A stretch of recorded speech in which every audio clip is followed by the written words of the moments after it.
খুব এসেনশিয়াল হয়ে পড়েছে। কারণ আমি শুরুতেই বলেছি যে পৃথিবীতে কোথাও এইরকম এককালীন হঠাৎ করে ওই যে এক কোটি চলাচলটা আসলে ১-১.৫ কোটি মানুষ হঠাৎ করে স্থানান্তরিত হয়ে গেল, এটি কিন্তু ঘটে না। তার কিছু কারণ আছে। মূল কারণ যেটি, আমাদের দেশে ওরকম আরবানাইজেশন এখন ওই পর্যায়ে হয়নি। মাননীয় প্রধানমন্ত্রী কিন্তু আরও প্রায় ২-৩ বছর আগে ঘোষণা দিয়েছেন যে বাংলাদেশ গ্রাম আর গ্রাম থাকবে না। তো আমাদের যখন আরবানাইজেশন ওই পরিমাণে চলে যাবে, আপনি বিদেশের কথা ধরুন বা আপনি ইউকের কথা ধরুন, ওখানে কিন্তু গ্রাম বলতে কিছু নেই। আর ওই ধরনের অনুষ্ঠানকে কেন্দ্র করে এক সিটি থেকে আরেক সিটিতে ওইভাবে যায়ও না কেউ। তো আমাদের আসলে মূল হচ্ছে ইনফ্রাস্ট্রাকচারাল যখন পুরাটাই আরবানাইজেশন হয়ে যাবে, তখন গ্রামের বাড়ি বলতে তো আমার কিছু থাকবে না, সবই তো আমার শহরের বাড়ি।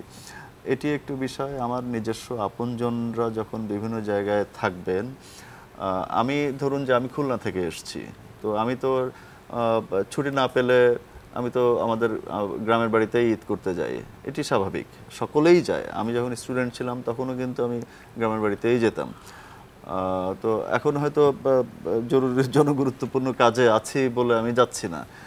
তো সেই ক্ষেত্রে আমাদের এই যে আচরণগত পরিবর্তনের আসলে কোনো বিকল্প নেই। কারণ আমার যেখানে প্রতিদিন ৮ থেকে ১০ লক্ষ লোক আমি ট্রান্সপোর্ট করতে পারি, সেখানে আমি প্রতিদিন ৩০ লক্ষ লোক ট্রান্সপোর্ট করার আমার যে ব্যবস্থাপনা, এটি তো আমার পক্ষে, রাষ্ট্রের পক্ষে এটি সম্ভব না। হয়তো ১-২ লাখ বাড়লে দ্যাটস ডিফারেন্ট, বাট যখন আপনি আমার এই ট্রান্সপোর্টেশন পুরো 4 টাইমস হয়ে যাচ্ছে, তখন তো এটি রাষ্ট্রের পক্ষে এবং যে কোনো ইনস্টিটিউশনের পক্ষে এটি প্রায় প্রায় অসম্ভব।